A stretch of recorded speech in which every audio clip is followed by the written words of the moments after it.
Welcome, everyone. Tuesday. Happy Tuesday. Matrix Money Tuesday. Yes, indeed. It's how's it going, man? We have CryptoMindSet over here. How you doing, bud? I'm doing all right. I'm excited for this stream. I'll tell you what. Yeah. I am excited. Yeah, there's already a list of questions in the chat that we're going to go over. We have a special guest today. If you don't already know, we tweeted it out a little bit earlier. It's Yeti. He's in here from Dynex, just to talk about everything that's going on with the ecosystem.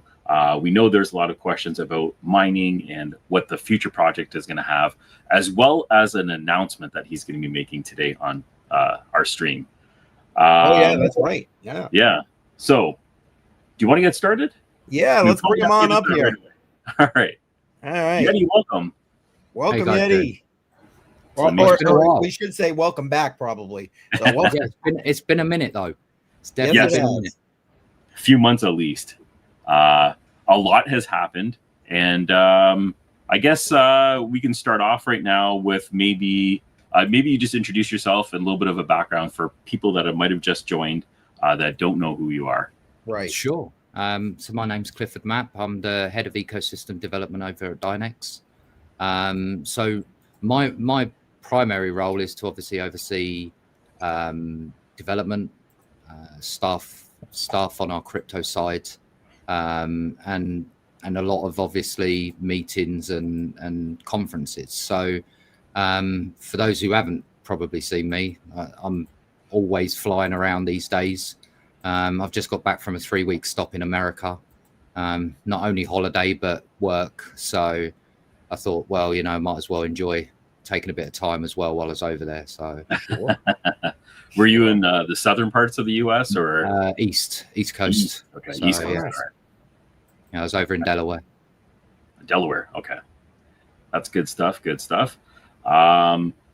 CCM. I know you might already have something off the bat you might want to ask, or how do you want to gauge this right now? Well, you know what? I did have a list of questions that I wanted to follow up with on with Yeti, but I don't know. We have so many questions and more piling in. I'm thinking maybe we jump on in and listen, guys. I appreciate everybody in the chat. We are probably not going to do any shout outs tonight until as we kind of get to you and your question, because man, there's a lot of questions. you good with that, Jar? Absolutely. And if you're new to the stream and you haven't been here before, hit the subscribe button, pound the like, and we can get started. All right. Well, shall we start with the very first question that's in there and just kind of work our way through? Does that work? All right. All right. Well, then here is the first question in there. Sadie, welcome.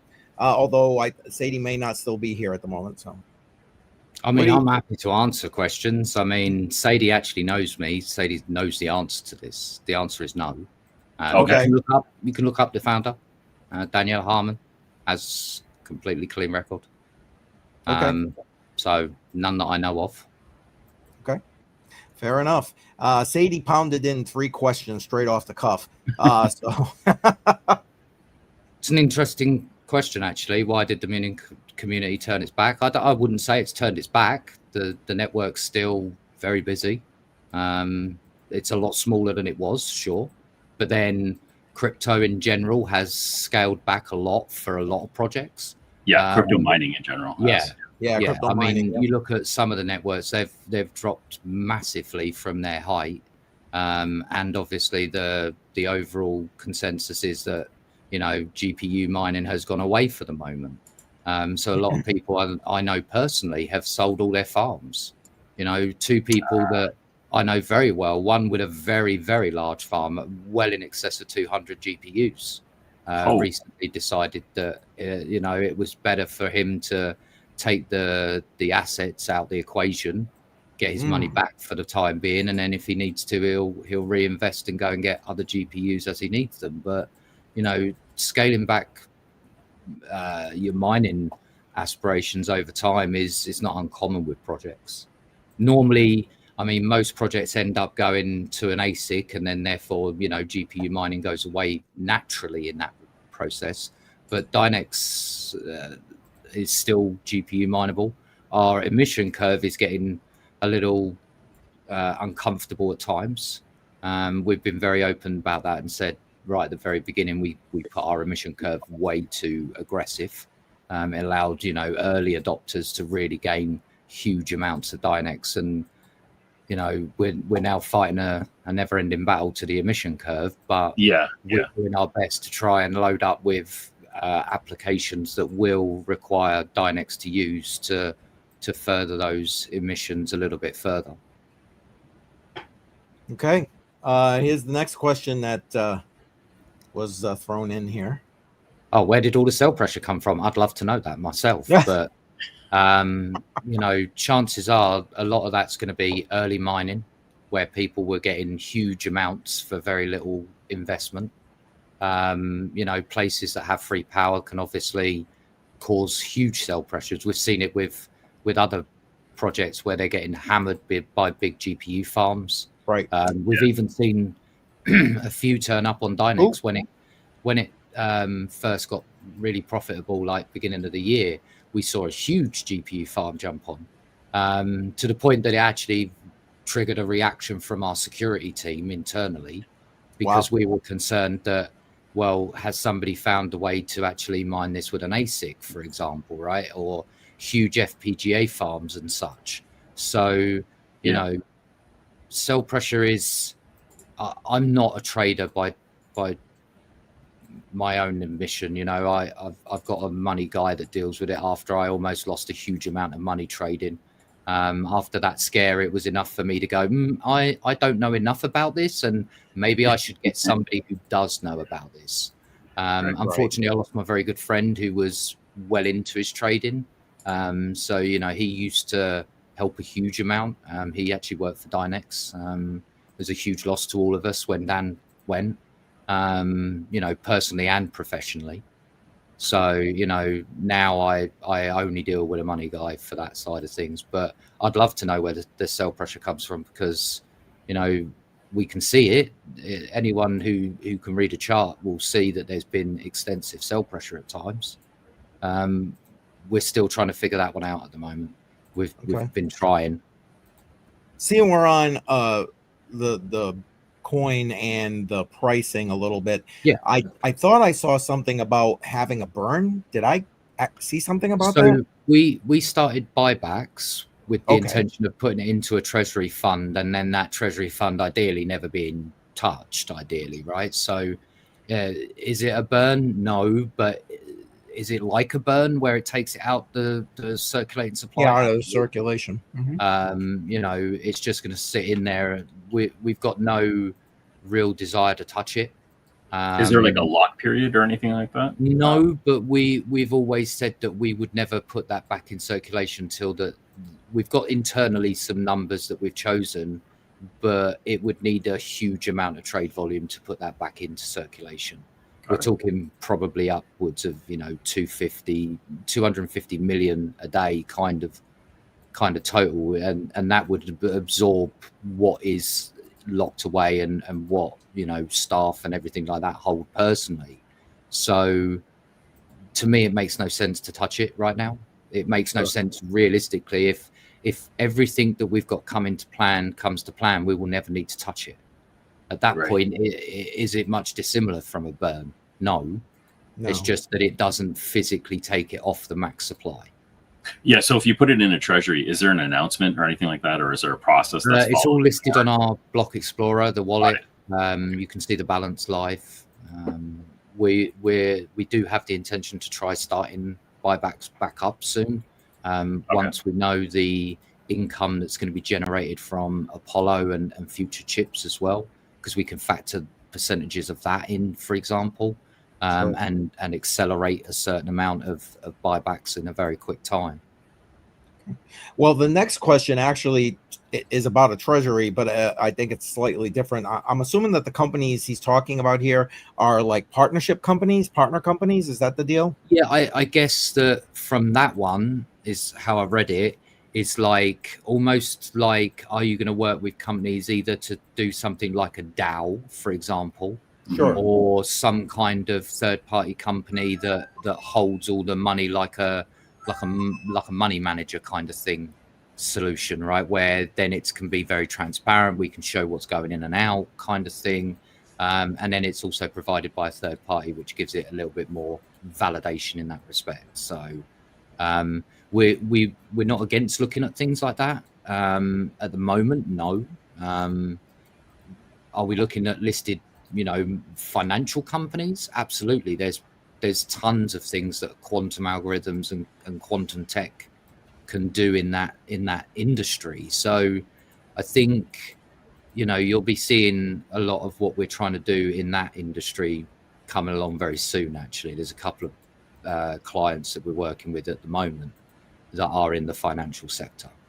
They're looking at portfolio optimization, things like optimizing their portfolio for when they should get in and when they should get out.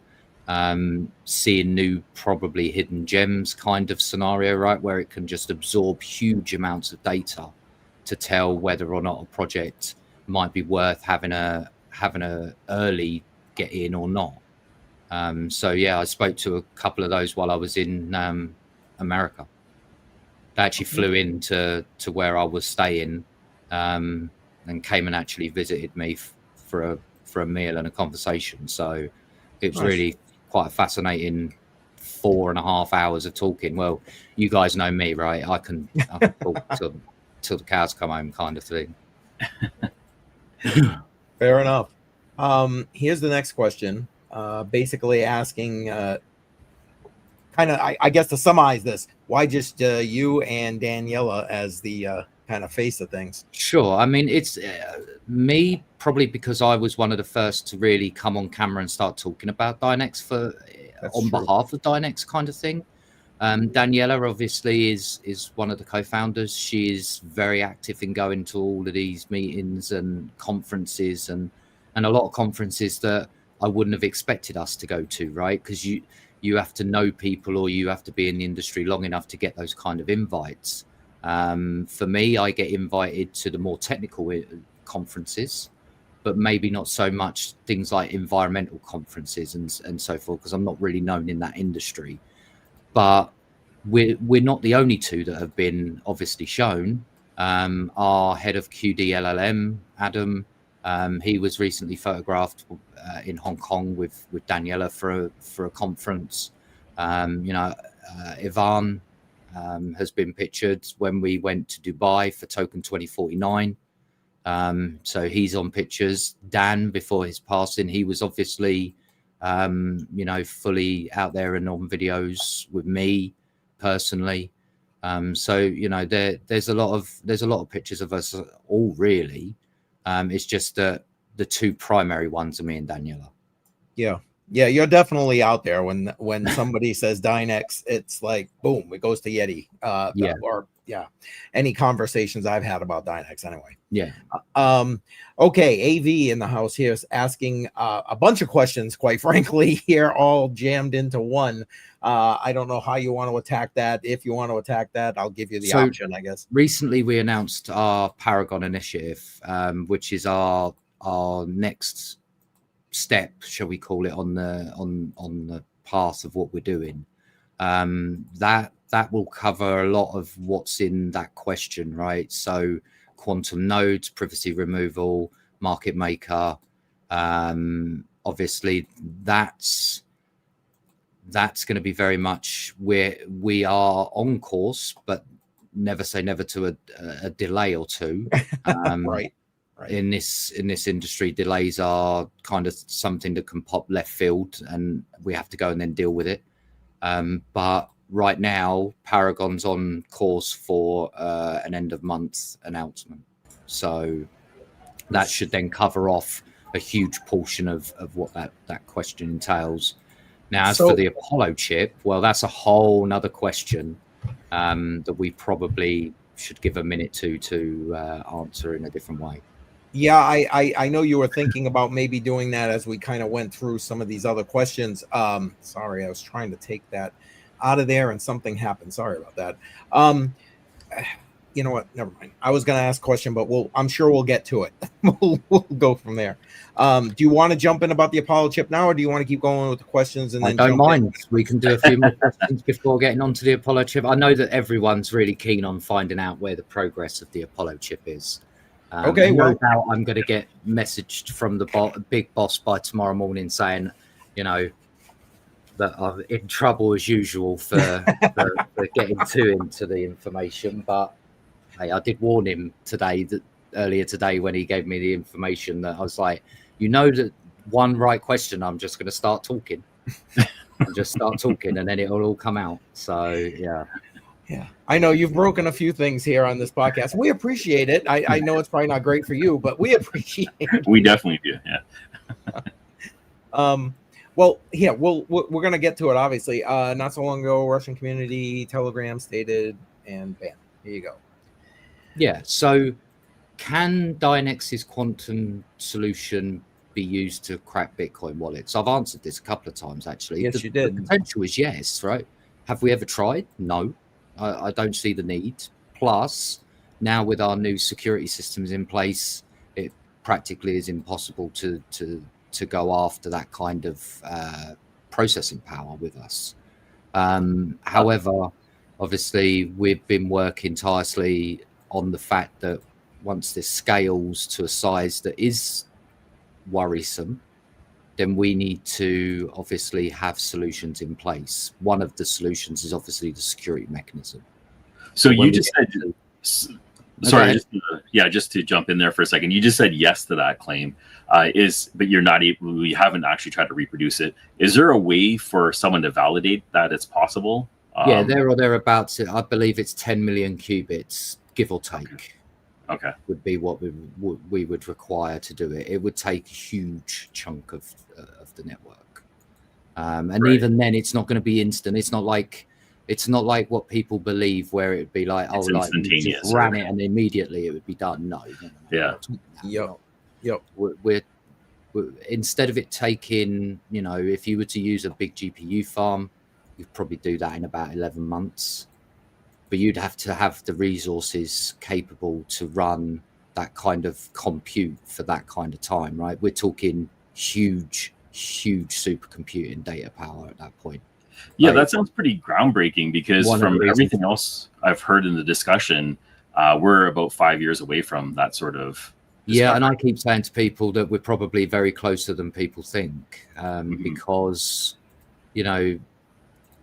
I've been around long enough to know that it only takes one leap and then suddenly that has a domino effect.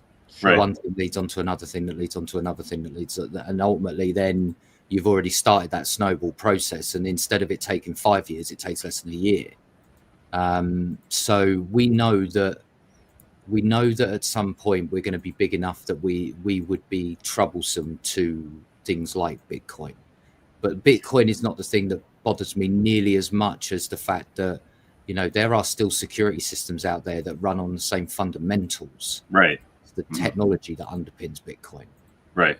And that's more scary to me as a person that has bank accounts, as a person who has, or national security. That's a huge, that's infinitely more scarier, because that's infrastructure attacks, and that's a whole different concept. That's you ending up with a 3-letter agency tapping on your door and saying, can we have a private conversation, please? And you not being able to say no, kind of thing. So, for us to feel safe, the day that I started was the day that, I started work on something to combat that. Like I say, the first part of that equation was, can we scan the very fundamentals of the job that's running, and without having to decrypt the entire job, can we detect what our network is doing at the time? Loosely, it doesn't have to be perfect, because if it's loose and it blocks a job that it shouldn't, well, then that client can come to us and we'll personally exempt it from that system, and then it'll be able to be run. So that was step one. Step two is a little bit more, should we say, a big step forward. And I just told you guys before we came online, like, that's the next big thing, and is a must if we're going to be starting to deliver large amounts of room temperature quantum chips. Like like no one's been able to having access to before now, right? It's that leap forward again. We talk about it. We start delivering those, and suddenly your everyday person now has access to quantum, which up until now they've never had that access.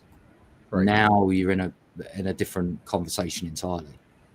Well, yes. I guess I'll bring that question up now, and maybe you can go ahead into that announcement. I think it probably works well with this question, doesn't it? So, yeah, will the fully workable new chip be presented this year, and if yes, where?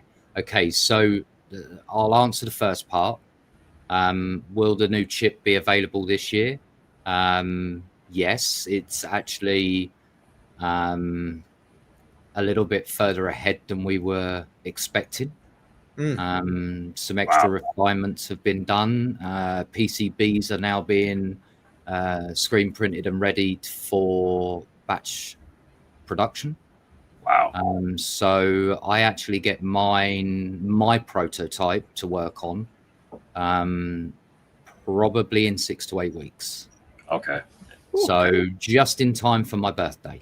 Perfect. And then my prototype comes out. Happy birthday. But yeah, the other part to that is that obviously we've looked at the benchmarks. We're very happy with the benchmarks.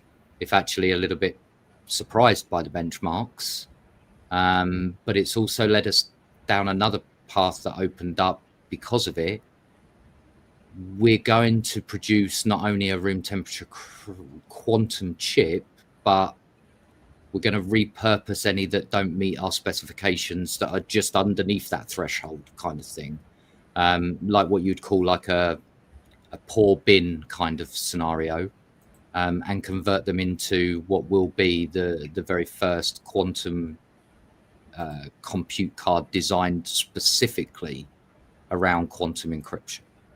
So think of it this way: nothing on a PC is truly random, right? You can reverse engineer a PC knowing its time, its date, and so forth, and be able to reverse engineer the random number it might generate you.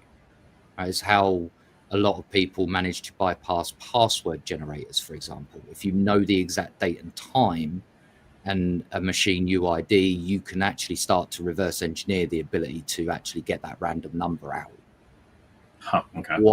What would you do if you had a quantum chip do the randomness for you using a 16-bit adder and 16 qubits worth of compute, or even 32-bit qubits worth of compute? Even a GPU can only simulate about 10 to 12 qubits worth of compute. So anything above that, and it technically could help with things like securing keys. 2FA could make use of it. But think of this like a dedicated card. Specifically, its only purpose is going to be to provide quantum encryption methodologies. So that'll be then completely open sourced. We're going to open source not the chip, but the actual software that runs the chip. We're going to open source that so that then companies, users, hardware wallets even can actually make use of those if they so wish to. I think actually it's got as much a benefit as room temperature quantum has. Like if we're looking at that stage where everyone has a quantum chip in their PC, then we need to come out with quantum encryption before that becomes a reality. Yeah, 100%. It's the same as if tomorrow somebody turned around and said, they've breached RSA, 4096 or whatever it is, right? And it's the top spec military grade encryption. There better be somebody also turning around the same day and saying, well, we've already got that ready and in the works kind of thing. So for us, it's something that I've had a big passion about. I've not made any different statements around that ever since the first day I got involved with Dynex. My first role solely has been, can we produce a quantum solution to not only buy us time, but protect, because it's not going to be long before those possibilities become a reality, and we better have those things ready beforehand. Yeah. So, so basically those will be launching at the same time as Apollo comes out. So not only we're doing one type card, we're doing two. Nothing like giving ourselves more work, right? Yeah. But yeah. So with these cards, what's the price range that's going to retail at? The prices are still coming in. We're seeing if we can get them any cheaper. I think the first batch is going to be the priciest of them all, obviously, because we're only running off 100. Yeah. Once we start scaling up, I believe the next pricing point is like 1,000 kind of thing, and then it drops quite considerably, and then 10,000 again, it drops quite considerably. Right. But we might be able to also source some of our parts from alternative suppliers other than where the fabricator gets it, and then we can obviously make savings where we can. But right now the price is fluctuating a little bit, so I'll hold off getting myself too much in trouble by giving a price. It's going to be a little crazy then. Yeah. Fair enough, man. I'll tell you what, just listening to that, I'm scaredy. I'm like a scaredy cat right now thinking about I am too. I'm like, yeah. I mean, that's the thing, right? Ultimately, people who use this kind of solution, or whoever, is in security, will understand this. Most security people are all on dark websites, trying to keep the finger on the pulse of what's coming. And, I've already seen some proof of concepts of quantum cracking already on the dark web. And that's scary enough, right? They just don't have the compute power available to them to go large scale examples. They can only do a small case proof of concept. Yeah. So, that to me says, well, if they're already playing it on the dark web and they've got proof of concepts that they just haven't been able to fully test yet, chances are they're still a way away from it yet. But even so, seeing proof of concept scared the hell out of me. It's scary, very scary. For me, I want to be ahead of that curve. I want to stay one step ahead. Well, the way we stay one step ahead is either buy ourselves some time with some sort of intermediary product, or fix it entirely and say, well, it's dealt with before it becomes a problem. Yeah. So let's go with that. Yeah, exactly. That's exactly my thought. Let's go with that. We get ahead of it. If we can be 2-3 years ahead of the curve, then that gives us a little bit more comfort to know that as we scale up, we're not going to be the root cause of all hell breaking loose. Right. Damn. Wow. Okay. I think we need to reset the room and change topics here a little bit. Well, not topics, but yeah. Whew. I need to shake that off. Welcome, everybody. I can see a bunch of people have kind of just chimed in here. I appreciate all of you. We'll give shout outs as we kind of go through the comments and questions. If you got questions, put them in there. Yeti has graciously said he's going to try and answer them all if he can. If not, maybe we'll have to do something as a follow-up later on. So please get your comments in there, and don't forget, smash up that like button. We really appreciate that. Okay, let's go to coin price and so on right here, and the Newts in the house, and 100 Air, I see you. Welcome, man. When tier 1 exchange? I mean, I'll tell you, getting my hands on, because I've been trying to DCA into Dynex, and it's like full of teeth, it's been hell for me because I'm in the UK and like 99% of all of our exchanges are barred in the UK. So been absolute hell trying to do that. We are trying to do our best to get a listing that's suitable. Tier 1s might be a bit more reality wise currently than it has been in the last couple of months, due to the fact that last couple of months we were hearing all kinds of prices from quite reasonable to absolutely insane, and would cripple us as a business to even think of spending $1 million on a listing. Some of them are just gouging. And then we also have some that say, oh, we do free listings, and then you get you spend 4 hours in a conversation with them going through all the technical side, only for them to say, oh yeah, by the way, we charge you for the integration. Well, if you're charging me for the integration, then it's a listing fee, right? No, it's an integration fee. So yeah, it's a back and forwards constantly. I speak to, and so does our head of exchanges and all the crypto exchanges side of it, out of space. He very much has been in contact every other day trying to get the right listing, right? Because we could go and get a ton of really terrible listings. We could have them tomorrow. We could show that we got 50 different crypto exchanges, but then do we want 50 crypto exchanges with zero volume? Because that looks equally as bad. Right. You know, it's kind of crazy. You know, we've heard of, you know, some networks being held completely hostage for their listings, to the point where, you know, some are asking for 20% of their entire supply just as well as a listing fee. And you're thinking, well, if that's the case, how do you expect any of these projects to survive, you know, at all? It's just crazy. So I would love a tier one tomorrow. But with our low volume right now, most tier ones are not looking at anything that's that low. Does it mean that we couldn't? No. I mean, in this industry, money does talk. You know, you throw down big numbers and suddenly you'll get a listing. It's just, we want the right one. Yeah, it has to make sense. MEXC is a good listing that I see that you have right now. Yeah, although I have my own disagreements around MEXC personally. Oh, you do? Yeah, I mean, there's a lot of volume on MEXC. I won't deny that. A lot of Chinese and Asian markets use MEXC. They have a good volume and a good organic volume. No KYC in a lot of cases. They're KYC now. Unless you live in the unless you live in the US, you can't. I can't get in there. Unfortunately, I can't use it in the UK. You know, I can't use it while I'm in the US either. So, you know, similar to Gate, those are both blocked in the UK as well.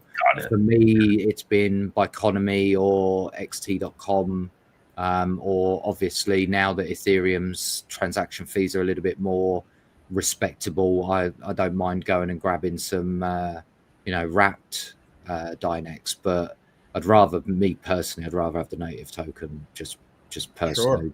Absolutely. I just don't want the hassle of having to, every time I want to convert it back across and wrapping and unwrapping it, it's just a longer process for me. And considering that I've got a lot of you know, things on my plate, waiting for things to wrap and unwrap is just a nightmare. You ain't gonna hear an argument from me, man. I'll tell you what, been trying to DCA, like I said, a little bit more, and it's been, I've gotten to the point where I'm gonna like start paying people to use MEXC just to get my hands on something and hope for the best. I mean, I don't know, but anyway. Now I don't know if you want to expand on this anymore. I know we've already kind of touched on the chip, but where it's talking about fees, burn, staking, that kind of thing. Yeah, sure. So we already have our holders incentive program, which is our take on effectively staking. Right? I hate using that term though.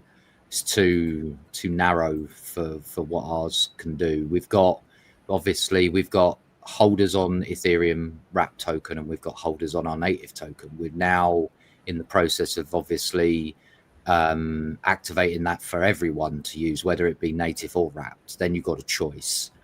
For a long time, it was only wrapped because obviously contracts make it a nice, easy possibility to do any kind of staking rewards or any kind of rewards in general. Was a little bit more tricky to make sure it's all valid and working on our native chain. But yeah, we're actually in the process of integrating it into our other two wallets right now. So we've got it in the web wallet right now, but the Electron wallet and the QT wallet are next up on the list. So hopefully there'll be all of that. There won't be a problem. Now, as for use of the token, we've been actively, you know, looking at actually building apps for Dynex coins to be used on. So that might be, I don't know, a portfolio optimization option where you upload it, what you're into, whether it be stocks and shares or crypto side of it. And then it can obviously offer you that portfolio optimization. You know, there's a good load of different things we got in the pipeline. Two-way messaging app, which is something that's really interesting to me again, because it can use quantum encryption for the 2 key handshakes, and you could literally pay. All you would need to do is pay the Dynex for the key exchange, right? So you would pay a small transaction fee every time you initiate a new contact's conversation. But once you are already talking, you could effectively continue talking because that key handshake pair has already been done. Right. It would only be for new conversations.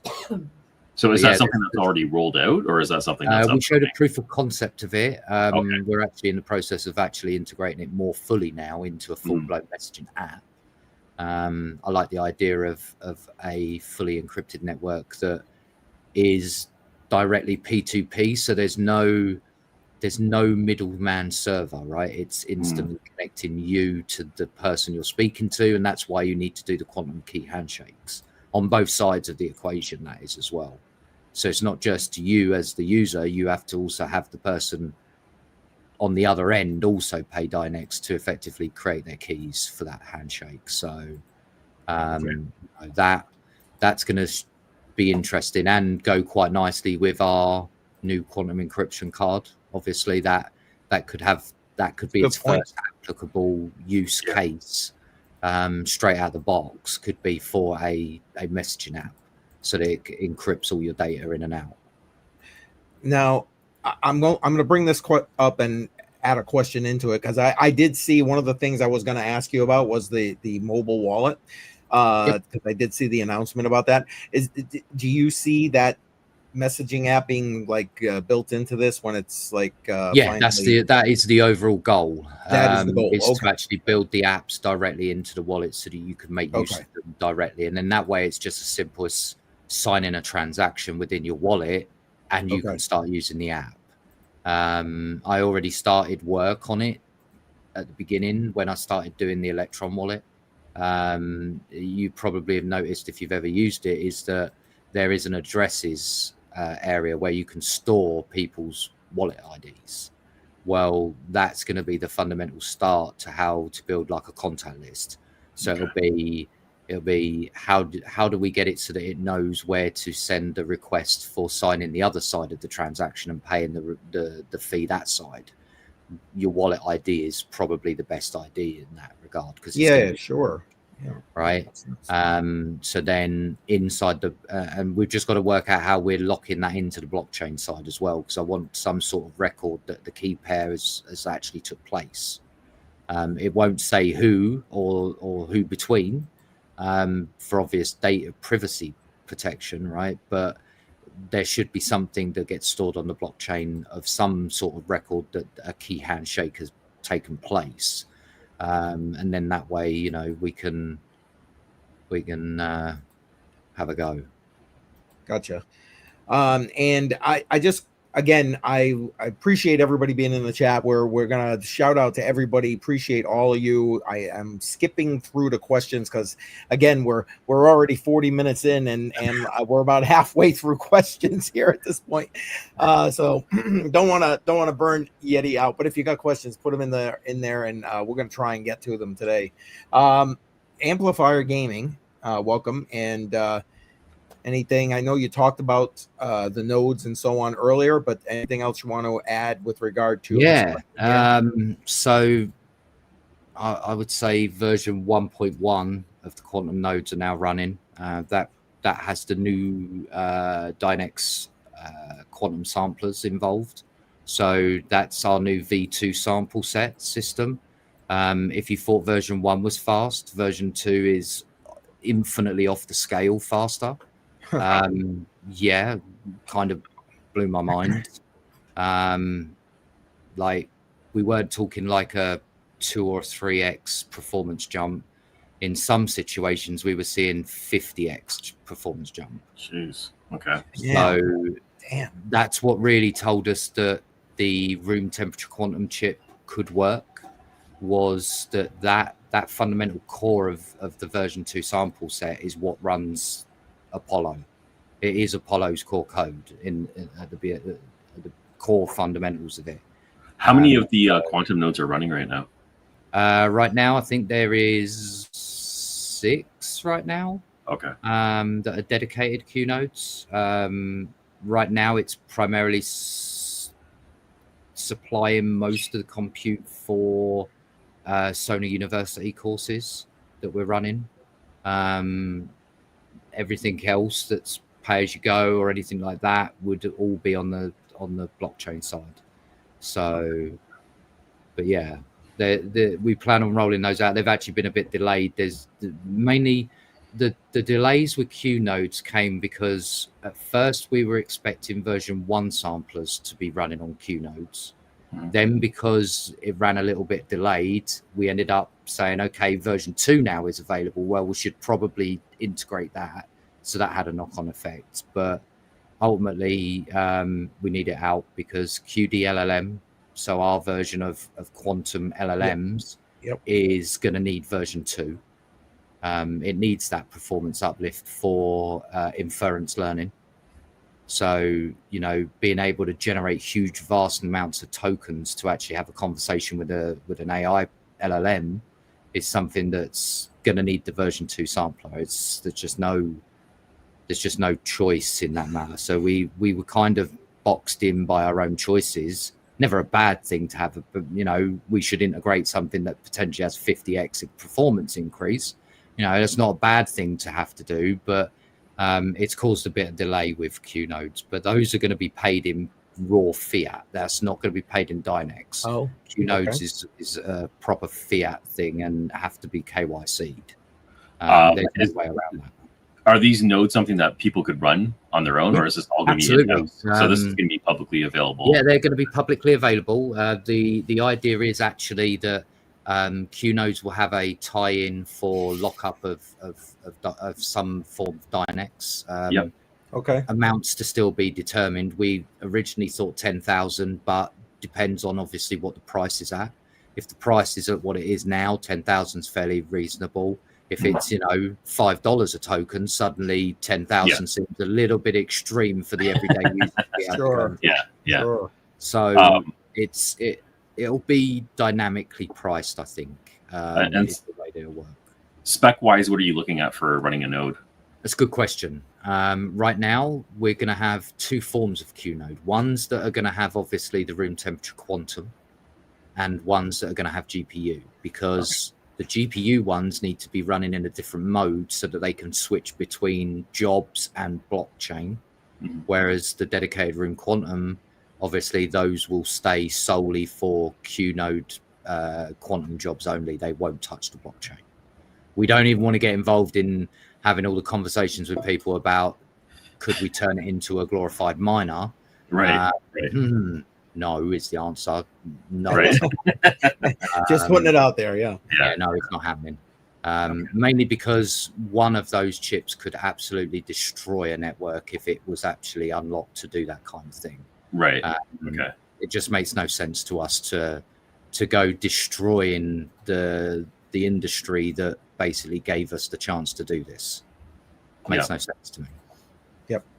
Okay. Well, the nodes is an interesting thing because I run the node factory and it might be a way to be something for us to offer to our community as well if we can portion it out. If the staking amounts are more than I didn't even think about that, Jar. Wow. Yeah, that's a good idea. Definitely an option for sure.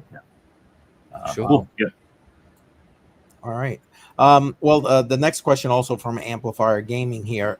Anything you want to throw in on that? Actually, that bit of news came out while I was in America. So people have been very skeptical because obviously it's a lot to digest technical wise, right? You need to have a certain level of understanding of the tech, its stack itself, to understand how it works and such. But we've slowly been working on ways to get that better. Better documentation, for example, user guides, videos on how to run this kind of stuff. They're all in the pipeline as well. But ultimately, we just had a huge validation from FSE fintech company who have just been doing a full published white paper almost on Dynex's potential, them running their own benchmarks, Obviously, we had to lend them a hand because they didn't have anyone with that level of expertise. But once they were able to understand the tech stack, they were able to run all the benchmarks independently, completely de-restricted. Then they weren't put on a special kind of package that allowed them to have better performance. It was exactly like they were just an everyday customer using our service. So they were able to run everything. The report's very extensive. I believe it's 28 pages long. So it's a rather deep dive into Dynex and its potential. We linked that in our Discord. It's on Medium, and I believe it's on our social medias. So they're all. Please feel free to go take a look, because I spent the time to read that, quite in depth, even on my holiday, because I knew how important that's been for us, right? We discussed this in our last chat, actually, funny enough, the validation part. Validation for that is super, super important, because nobody takes you seriously without that level of validation. And because of that, we've now got another person that's actually reached out to us quite recently, last couple of days, who said, now he would like to do a validation. It's going to be probably a 20-page white paper on it as well. So it's that snowball effect. One leads to another that leads to a few more, and suddenly then you've got 10 people doing it all at the same time. So we're very, very proud. That's exciting. That helps your network and everything all together. So absolutely. It's been something that's been top of the agenda list since, oh blimey, literally within the first couple of months of me joining was validation of the technology. Okay. And I've also linked in the chat the Medium page for anyone that's interested in that. Oh, you did? Okay, perfect. Thank you. And all right, let's move. Whoa, is that the right one? Oh, that's not the right one, is it? That was a good question, though, that you pulled we'll go with that. And I think I missed a couple. I'll go back. So here you go. So I really like this one, right? So if we're at the size we're at, and there are companies out there with a larger option, there isn't many.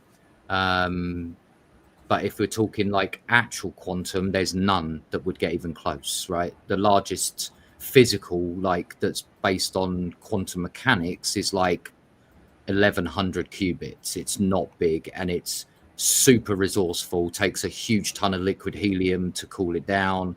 God knows how much power. I think it's in the 10,000 watt range just to run it.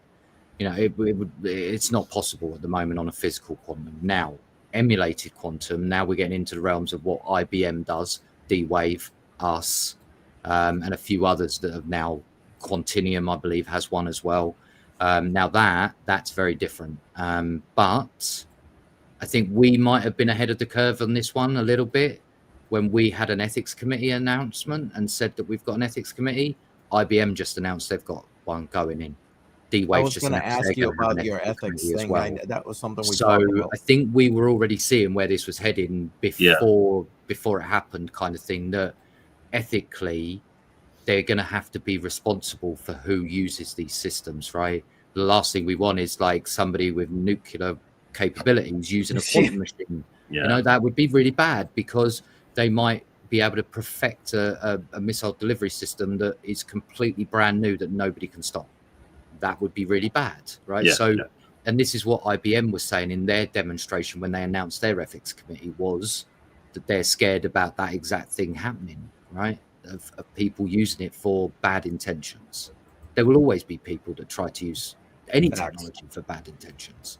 All we're doing is trying to put up as many brick walls to try and slow down the progress of that. So, an ethics committee was something that I could see being a must the day I joined, for example. It still took us a year to get it formally on paper, how it was going to work, how the tech was going to integrate with it, how, the ethics committee, or at least from Dynex's perspective, is completely separate from Dynex. It's not made up of Dynex staff, although a couple of Dynex staff sit on that board. They don't have voting rights to any of that, right? So I sit on it because I'm the head of the security department, but I don't get a vote on whether a job is allowed to be ran or not, because that's conflict of interest and it's Right. biased. Yeah. Right. Sure. Whereas, you know, if we've got 5 people from a third party, 5 different companies with different varying views, we're going to get an honest opinion on it. And I think that's a much better way of doing it personally. The problem is that there's only so many people like that have that expertise. So we're probably going to see a few people sit on multiple ethics committees, I suspect, at the beginning, or at least until there's more people available for that service. Yeah. But yeah, it's definitely something that is super important. And I think even the rest of the quantum companies out there are now seeing that as the same thing, where they go, we might need to look into this and be more ahead of that problem starting to happen. Yeah, and finding the right people, vetting them, and getting them on this committee is going to be a challenge in its own, because you have to understand the technology thoroughly before you can actually understand its impact. Agreed. So you can see the challenges with that. Damn. Yeah. Okay. Wow. Yeah, another head scratcher. And then Daniel had a question here. So with regard to some wallets. So there was some conversation happening around while I was away in America about some wallets that control a very large portion of Dynex. However, I believe 2 of those were actually fusion wallets, so they're slightly different the way that they work. They technically don't hold the crypto, but they still calculate the total, because it's effectively reading directly from the blockchain, right, as in and out transactions. However, they are there to allow, so this is where integrated wallets, and I'm going to get a little technical, so I do apologize for the nerdiness, but integrated wallets stack underneath the main wallet, right? So you only can see the ins, you can't see the outs. So of course it looks a much bigger number than it actually is. We've gone over it a couple of times on how we're doing it. It's basically because we had a lot of miners using our web wallet to dump their coins in. So there was a ton of small transactions, which caused our chain, or the public chain for that ledger, to get exponentially massive, to the point that we had to down the web wallet for 2 weeks to fusion it manually. And that just didn't sit right with us, right? We don't want to lock you out your funds for 2 weeks. That seems really illogical, right? So we came up with a solution which was internal fusioning, where it can actually detect a mining reward versus a transaction from, say, an exchange. And the reason why we know that is because all of our mining pools wallets are tagged on chain. So we can actually know every wallet for every pool. So we can then split it out and go, okay, if it's come from this wallet, it's got to be from mining because it's come from a pool, right? So we were able to split it out. So, but as for the rest, I need to look into that. I've got the security department, and there's 6 of us now in the security department, looking up the wallets to make sure they're doing as they should do, or if it might be that one of our pools has changed wallet IDs and now it's coming from a different ID, and they haven't just told us that they've changed wallets. That's happened before. We've had a couple of pools where they've just changed wallets and didn't tell anyone. So then we're wondering why there's a huge amount of rewards in this wallet, only to find out it's one of the pools, or one of the pool owners, or one of the developers. But we'll get through all of those, and I'll get a full breakdown probably next week, mostly. I'm pretty ram-packed full of work this week. Yeah, I've been just playing catch-up since I got back from America, unfortunately. I was going to say, I can't see you ever having a slow week. Just saying. No. Well, I mean, the slow week was while I was on holiday. Oh, there you go. A little vacation. I understand. Yeah. All right. Viva Blanca with the question here about the web wallet. Yeah, so the web wallet had some issues with newly imported wallets, or at least like a certain batch of them hadn't sunk up to our system properly. I know that Ivan and his team are currently working on that. I believe they're getting through them very quickly. I think that we're down to less than 30 wallets now that still need fixing. So we've got through most of them now. and it was only a small batch before we managed to fix the problem. So, okay, fair enough. Let me scroll off to the next question because there's a lot of conversation going on in the chat, which I love, by the way. Keep it coming, but here we go. So Max W, capital selling and dumping Dynex holders.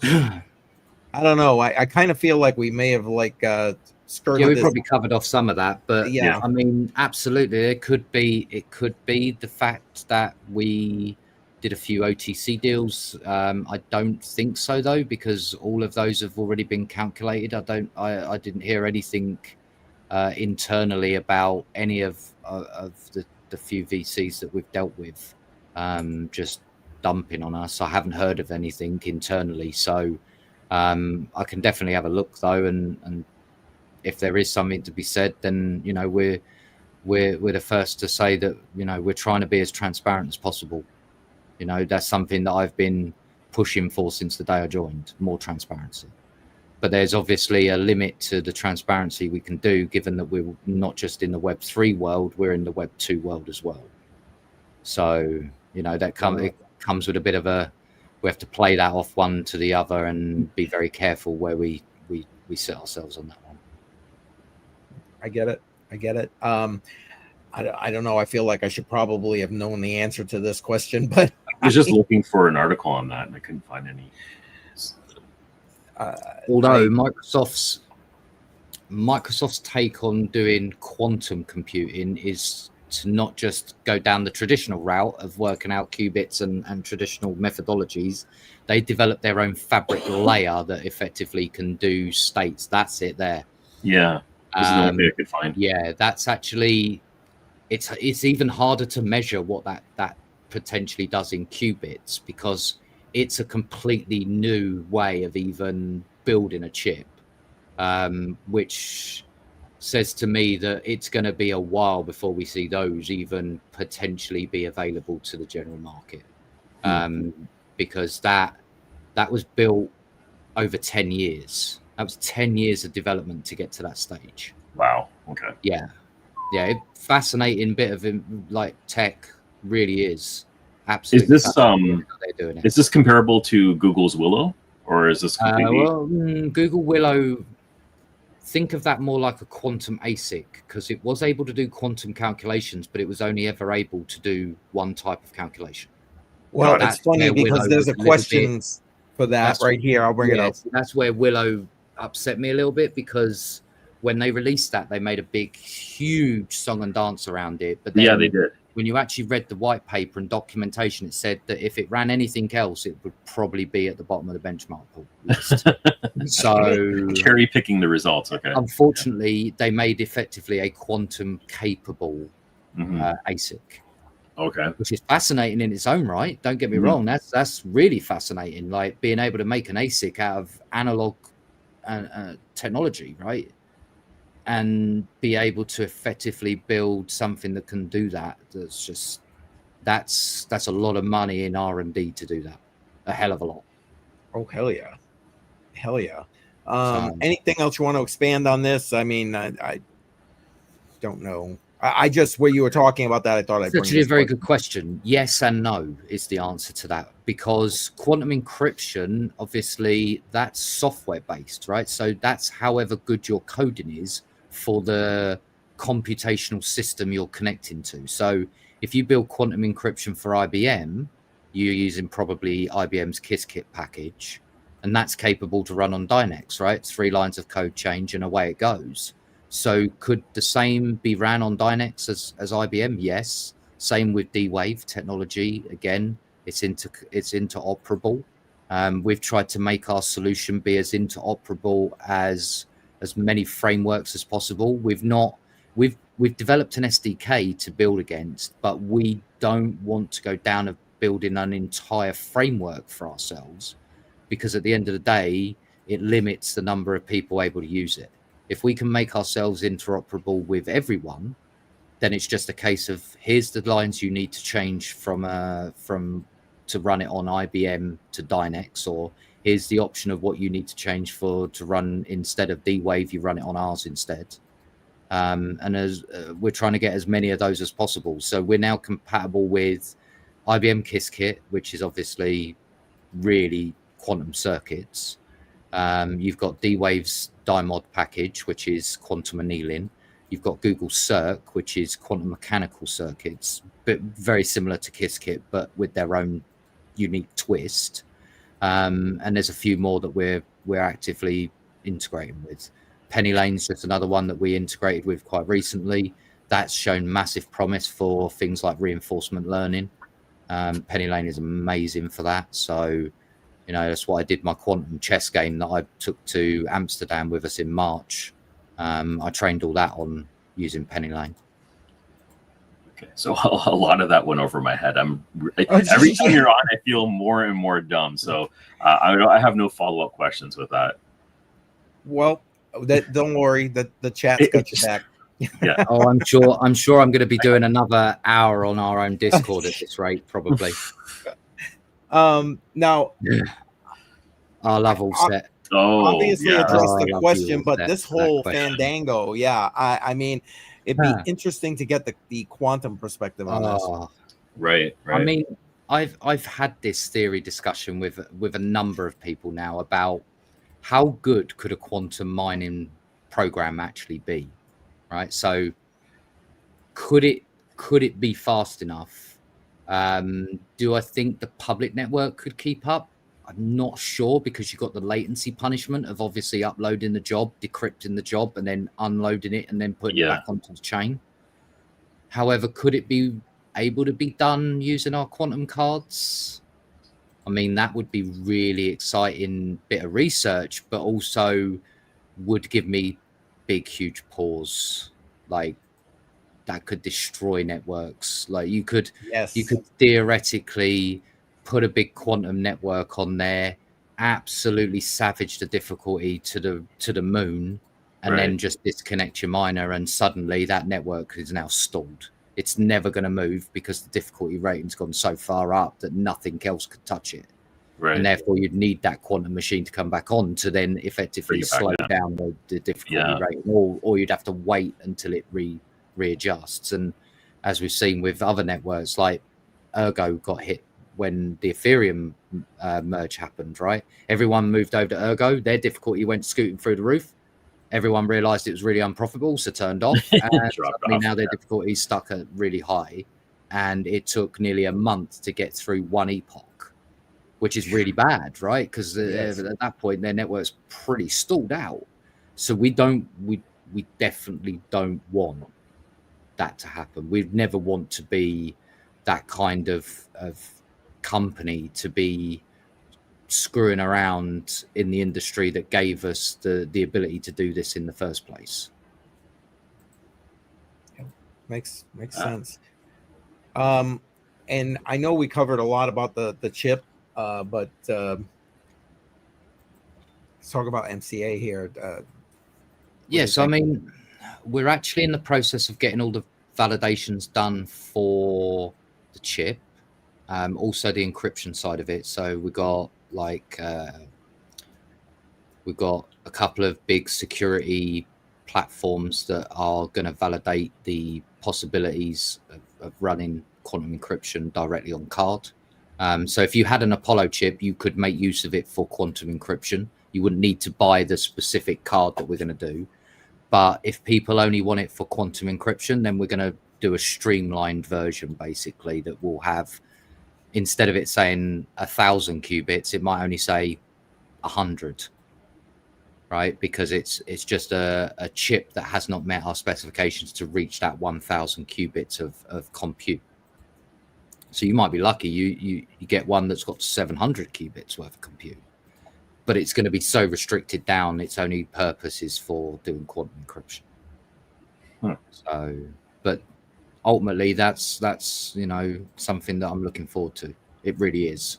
It's probably the biggest one that I've been looking forward to for a few months now. Yeah, that launch is gonna be big. Yeah, it is. Oh, I'm going to be busy. I'm going to be getting up some air miles, that's for sure. Racking them up. No, the web wallet mining is absolutely fine now. We've actually fixed that problem. That's why we actually have the Fusion system in place now. Because you had altered it for a couple of weeks, right? So Fusion is actually something that's built into anything that's, Monero, CryptoNote, any of those base functionalities are all built in there. So, even Monero has Fusion functions.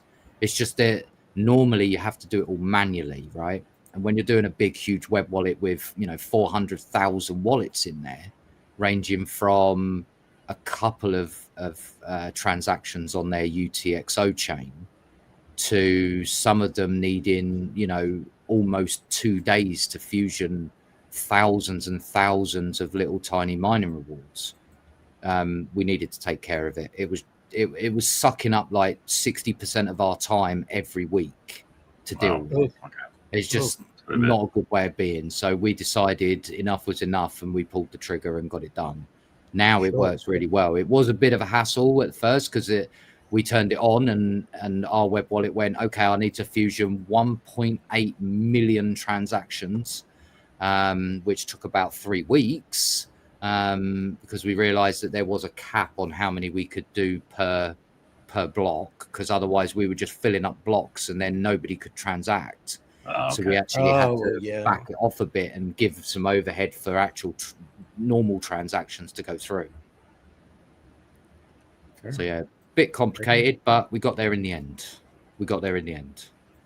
Okay. Fair enough.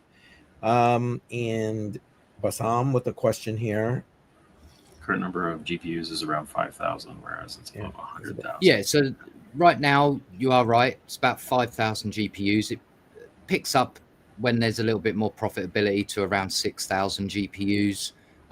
Yes, at one point we believe there was over 100,000, but that was when emissions were absolutely pumping. We were the most profitable thing out on the market to mine. We had some rather large GPU farms on the network as well. One that I actually saw pictures of was well in excess of 800 GPUs down in Argentina. Crazy size building. Like they had an entire building just mining on GPUs. Like, wow. God only knows how much that was running them electric wise, but Argentina is cheap for electric down there in certain places. So of course, South America is very cheap for power in general terms compared to America, and definitely compared to the UK. I think mine's now just under 38 cents a kilowatt I pay here. Yeah, okay. It sucks. Yeah, that's it really does. But it's not quite as bad as back at COVID time when we were paying 56 cents a kilowatt. Yeah, I remember that. Yeah, it was horrible. Man, good Lord. I know we already talked about exchanges, but it's more the second sentence that I thought maybe you'd want to address, or the second question rather. No, we just don't want to spend irresponsibly, right? There's a time for spending, and there's definitely not a time for spending. When markets are like the way we are now, and you see this in stocks and shares with big, the S&P 500. You see it with all the big companies, right? Yeah. They're all scaling back. Yep. Why? Because people aren't spending money right now. So you need to spend wisely. I'd rather spend $1 million on developing our chip than spend it on a tier 1 listing right now, because the money that it could generate could then go and get us our tier 1 listing afterwards. Yeah, absolutely. I'm with you with that thought process, because it makes sense once these exchanges see what's going on, man. It's just that exposure is gonna push, exactly, and push it over the edge. You can't really. I always say this: you can, but it's absorbent amounts of money. But you can't put a price on delivering a product like that, right? A first time mover product. I did it 12 years ago with my UK business. We absolutely went in and caused hell for a lot of the established companies, right? And we're doing the same again with Dynex. We're going to cause hell with a lot of the established companies, whereas they're all, laying off people. We haven't had to really lay off anyone, so to speak, right? We've had contracts come to an end, of course, because they're contracted for 6 months, 12 months, and that sort of thing. But you know, we haven't really lost our core people that are involved in Dynex. They're still here.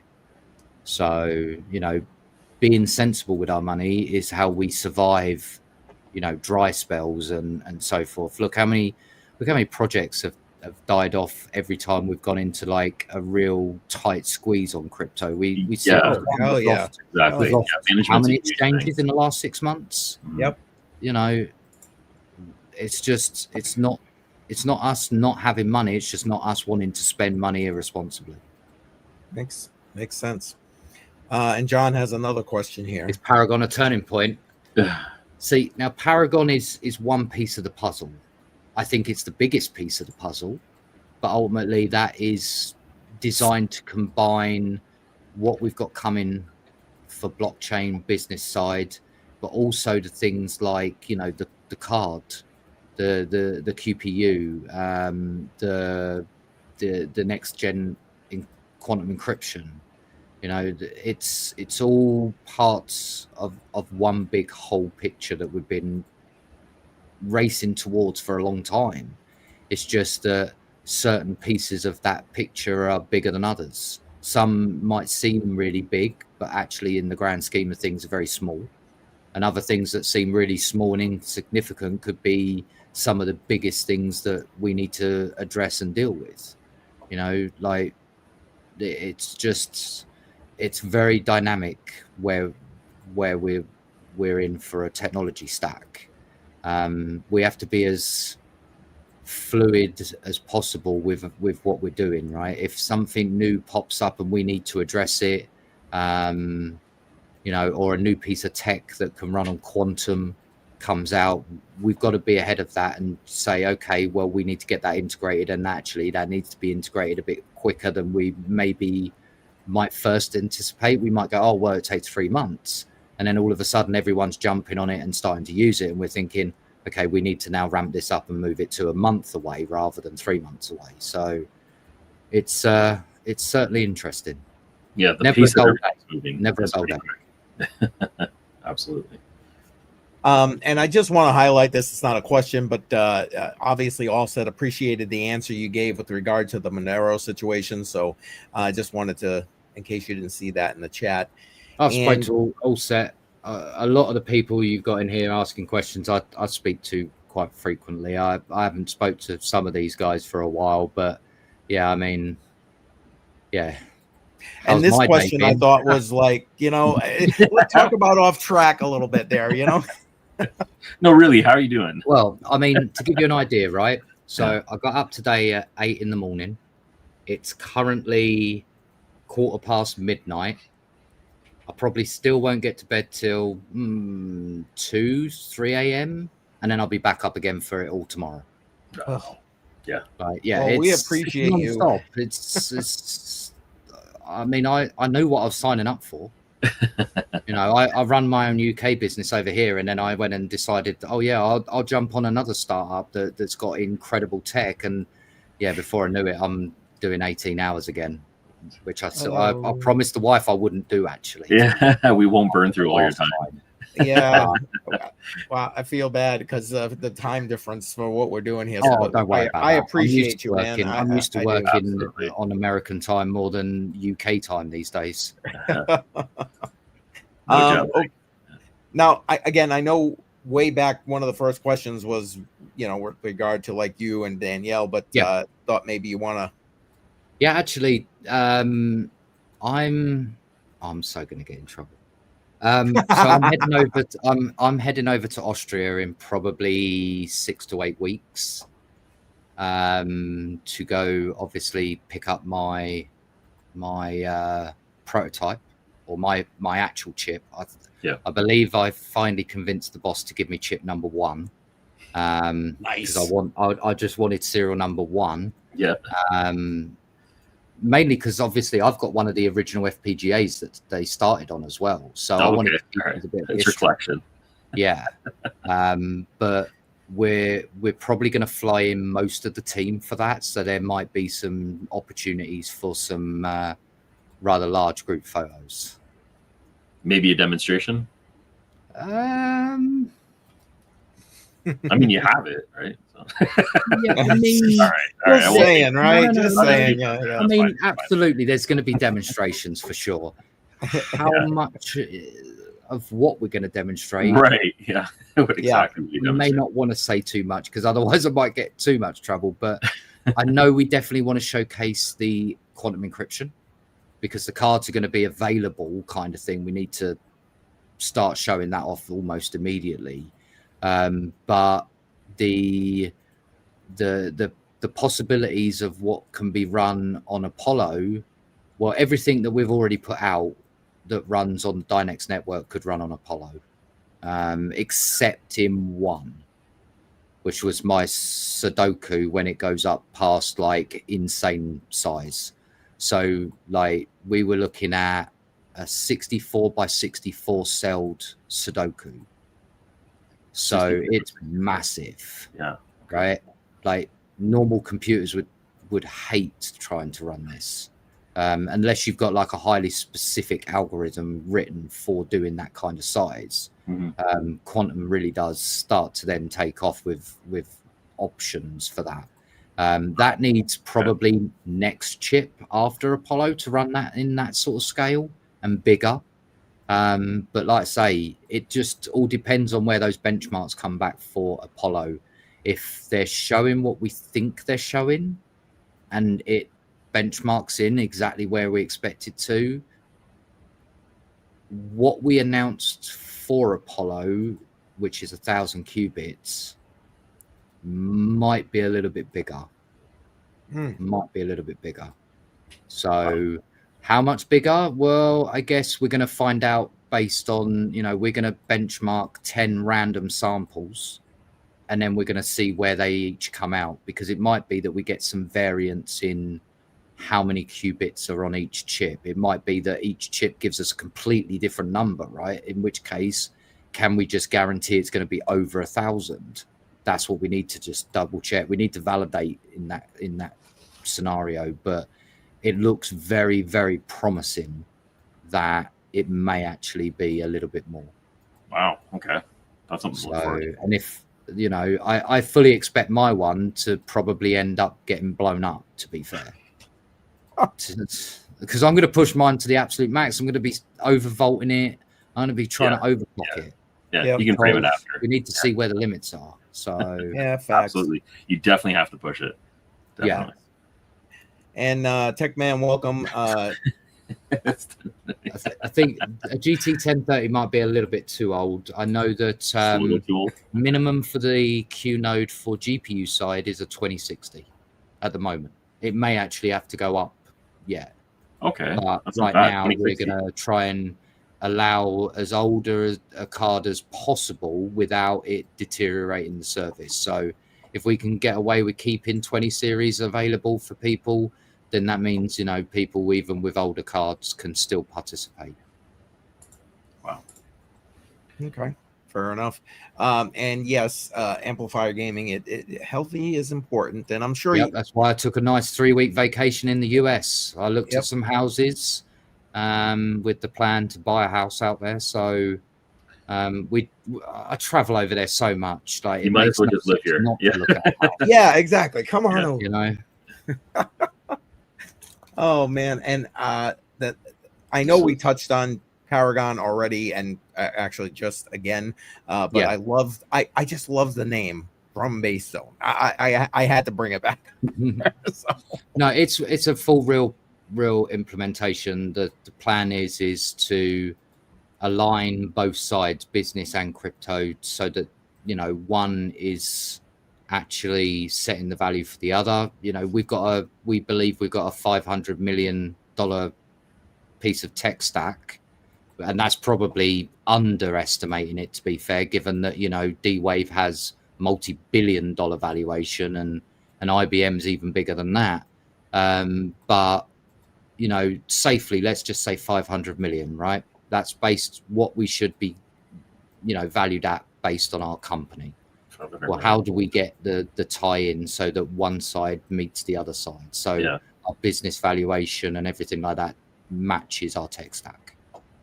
There you go. So that's primarily what Paragon's about. There's obviously also things that are around transparency, and obviously, if everything goes to plan, by the end of the month, people should know a lot more about what is Paragon, what's it's about, why I've been so quiet for the last 6 months.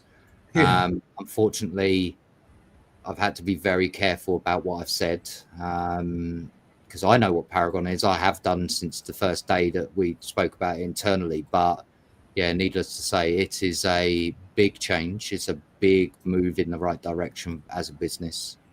And hopefully it should, please everyone once they hear everything that's going to happen, because it's going to happen quickly.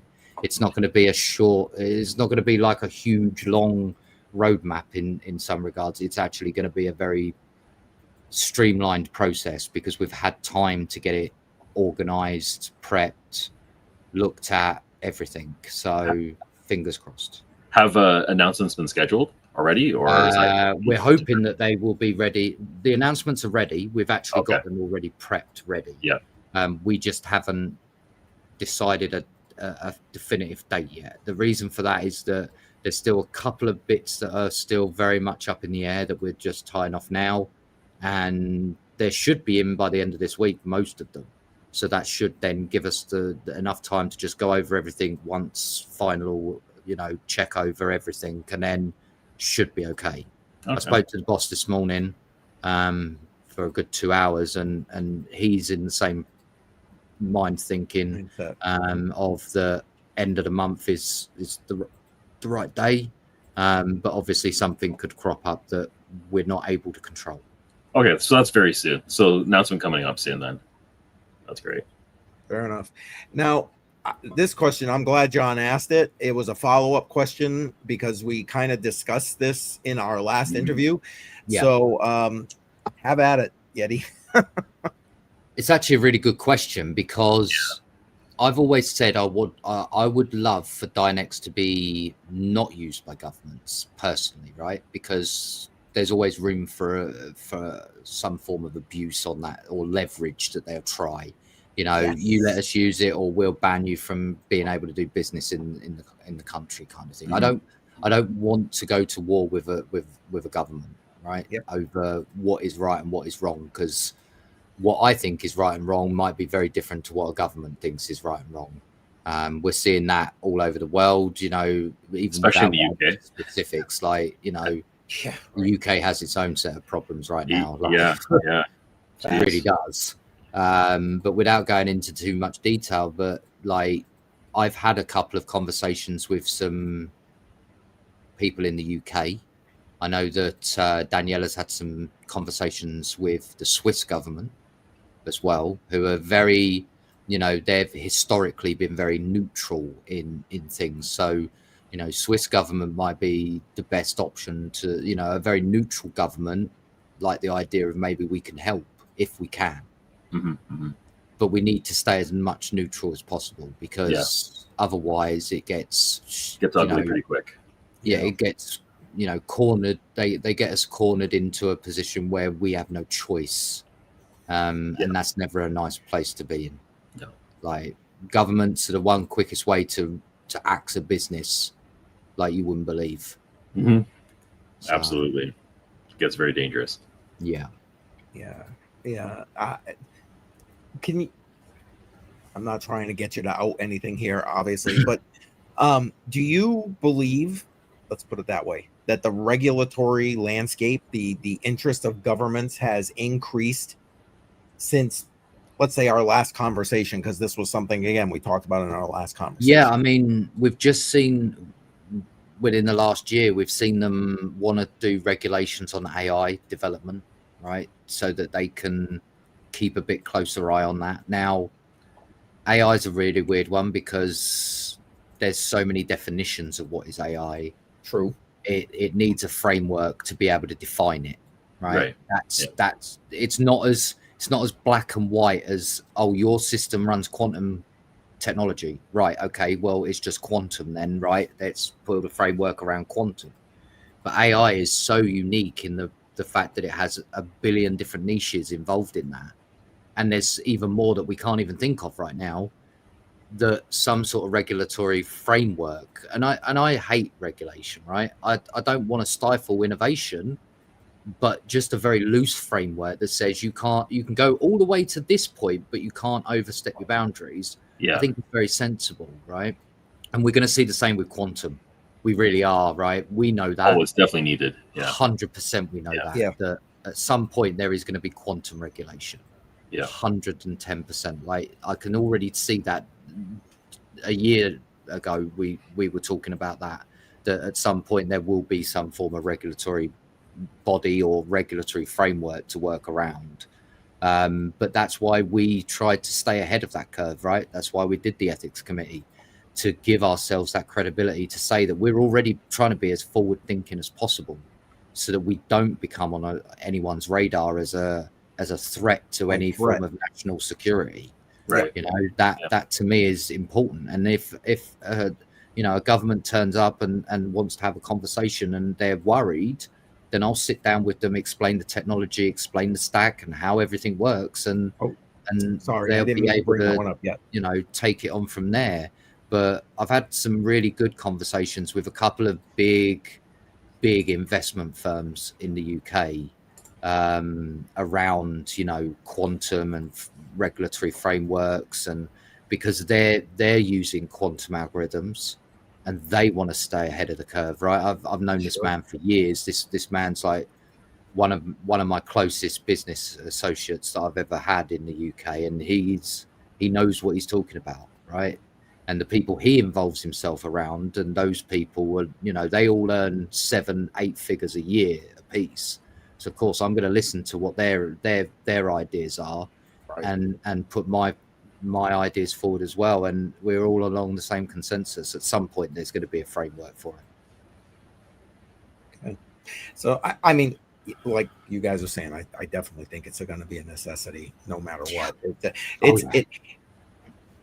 The thing that concerns me about it, and again, maybe I just got my tin foil still on my head, is how it's made up. How, you know, who, because, you know, people are going to be jockeying for influence in that position there. So I would look at it this way. Right now, there's enough companies to make it unbiased, and there's not too many companies to have too many opinions on the framework, right? So you could literally invite one of every, like a representative from every quantum company right now, and I'm pretty sure we'd get a loose framework. Would it be perfect? Probably not, right? Right. You just need a starting point, though. Be a starting point. Yeah. And I would wholeheartedly support that personally, because that's the right way of doing it. Bring all the people in that are currently building that technology, then bring in some developers that are working with that technology, and before you know it, you'll have a fairly comprehensive framework, but it will still need more further down the road, right? From people maybe that even don't have a quantum experience, so that they can look at the differences. I look at it from a technical perspective, right? You might look at it from somewhere different. So of course, having both those opinions and both of those views will be very important to build any kind of framework. Right. Absolutely. Well, thank you for indulging me in that question. No, absolutely. Now, I get it. I don't know the answer to this question, but I got to believe there's a lot of qubits going on in that brain of yours there. No, like, I was having this conversation with my mum the other day. She's like, I don't know how you keep it all in your head. Like, I write like 8 different coding languages. I decided to learn quantum and quantum mechanics and quantum coding in 12 months. I learned that enough to get myself by and continue now. But, you know, I just, at times I even look at myself and go, how much I've got left up there to store more stuff. Not quite sure I've got much left. And I tell you, it's a lot harder learning when you're nearly 40 than when you're like 20. So, you know, back when I was like 19, 20, I learned 6 different coding languages in a year. Now, you know, it takes me a year to learn one. So, you know. All right. Well, it looks like we're winding down on questions, which is good because we're an hour and a half in here. Now, we did talk about buybacks already, but the partnership piece was the thing that kind of caught my eye. I know why that's our staff member. He Oh, he is. Okay. He's poking it. Yeah, he's trying to get me in more trouble.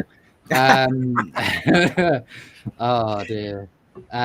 Partnerships, we've got some really interesting ones in the pipeline right now.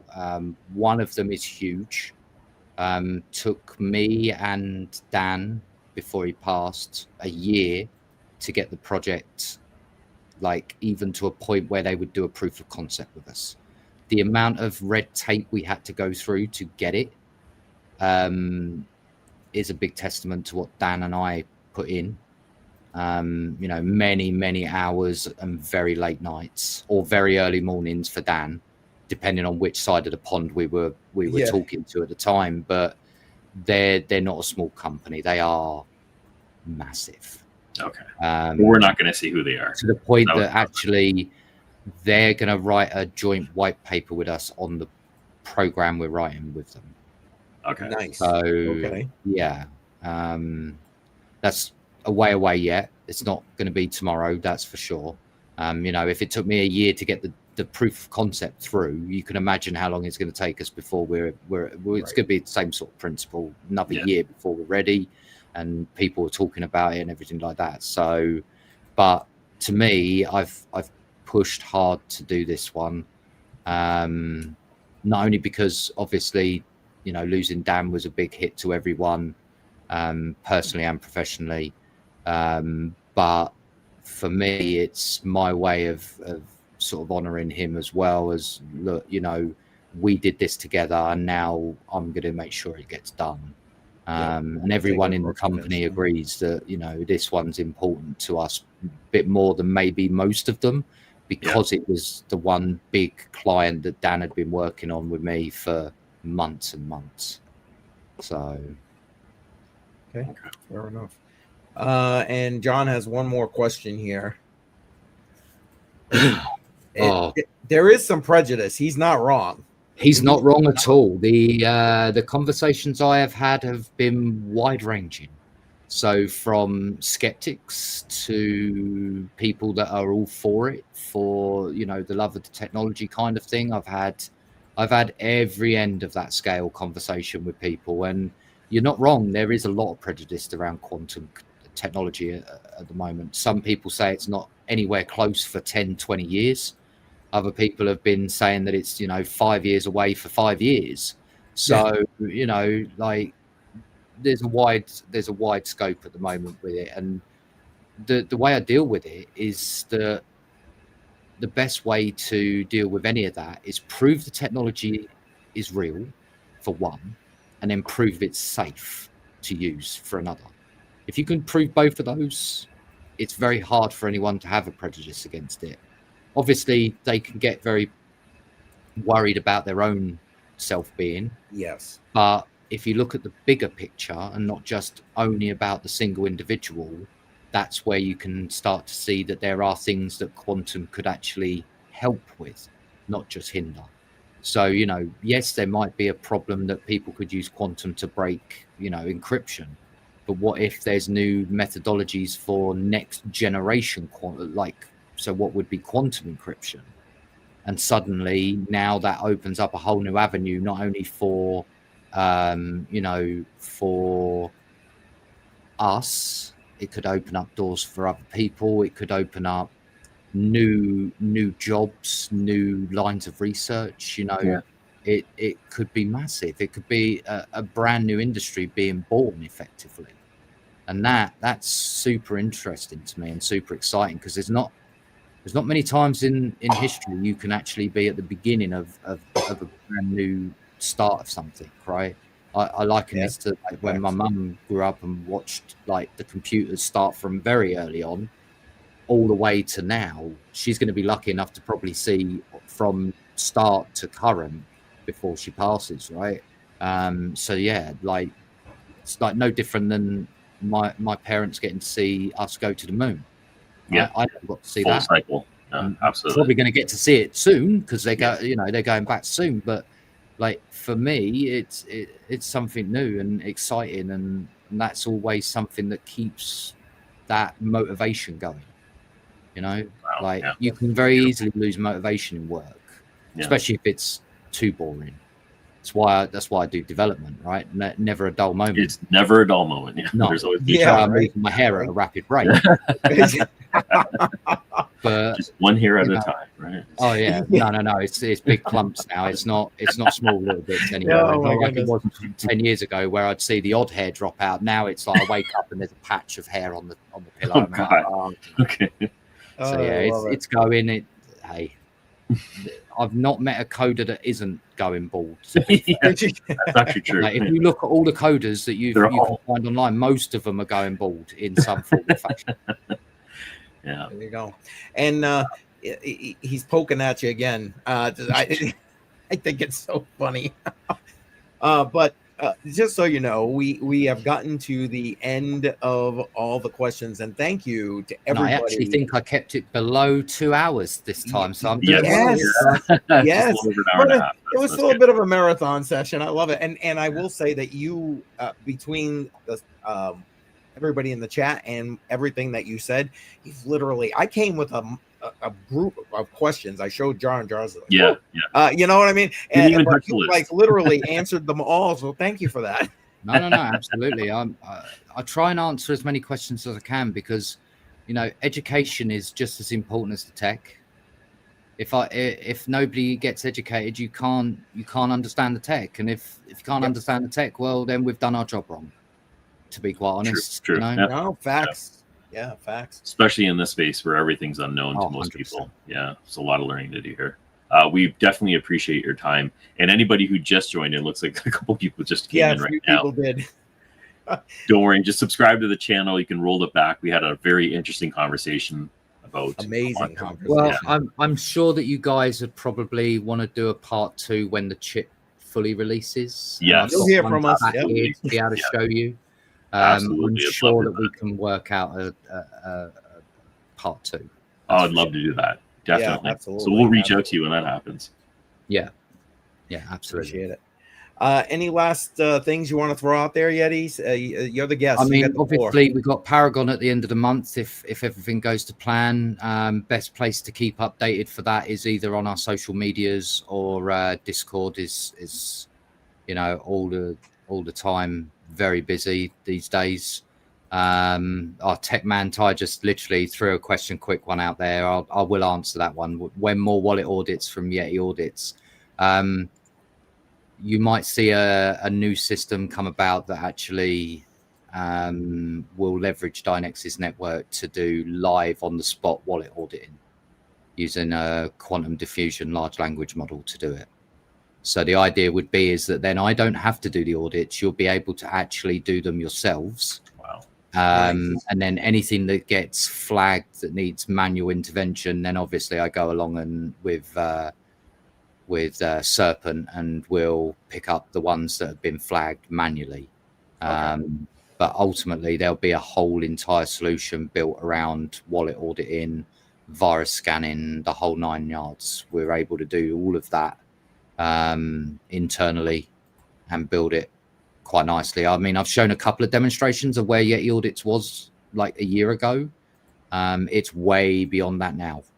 Way beyond that. Awesome. So I'll keep everyone up to date on that one a little bit more as soon as it's available. But I'm pretty sure there'll be quite a few people offering to test it for us because that's a whole new option set to make people safe. That's the whole idea, is just keeping people more safe, people, not losing their funds, not getting hacked, not getting wallets drained because they've downloaded another wallet that they want to look at. It happens way too much. It's what kick-started Yeti Audits, like actually doing it. And now it's the next iteration. And with the amount of requests I get for wallet audits now, it's uncontrollable. Last count, it's over 1,000 requests a week. Holy crap! How many? Okay, geez. There's a lot of duplicates, but it's 1,000 requests a week at the moment. That's a lot. Okay. So, including one rather large script wallet. I haven't really talked about that, but that's that's been something that's been in the back end for like 6 months. Yeah, I've been working with a script wallet privately to do their code. I'm patiently waiting for a few years. I love Tech Man. I'll send you guys the link over in a minute for you, and then you can take a look. Oh, wow. Okay. That's literally ready to launch. Okay. Excellent. Beautiful. Excellent. Yeah. I also linked the Discord in the comments if anyone wants to jump in there and ask more questions. Appreciate it. Yes, by all means. And John, thank you. Appreciate it. Appreciate you being here. Your great questions. Everybody had great questions tonight. So Yeti, we're going to give you the last word. You got it, brother. Let's say, if you haven't already subscribed to Dynex's socials, I would highly recommend it. It's quite a lot of stuff that goes on there. There's a whole bunch of information on our website, white papers that we've written. The new third-party validation should be on the website. If it's not, it's definitely on our social medias. If it's not on the website, I'll get it added. But also, guys, make sure you like and subscribe to these guys, because they spend the time doing the work. So yeah, we appreciate that. We appreciate you as well, Yeti. So maybe in a month or two, we might have you back on after this 100%. demonstration, and 100%. Absolutely. We'll take it from there. Yeah, absolutely. Excellent. All right, everybody. Thank you for being here, and we're going to head out. Thank you again to Yeti. Again, the time difference, I know it, man, but thank you. Yeti's got to sleep. yeah, you got to sleep at some point. All right. Thanks, everyone, for joining us. Have a great night. See you guys next week. Take care. Take care. Bye-bye.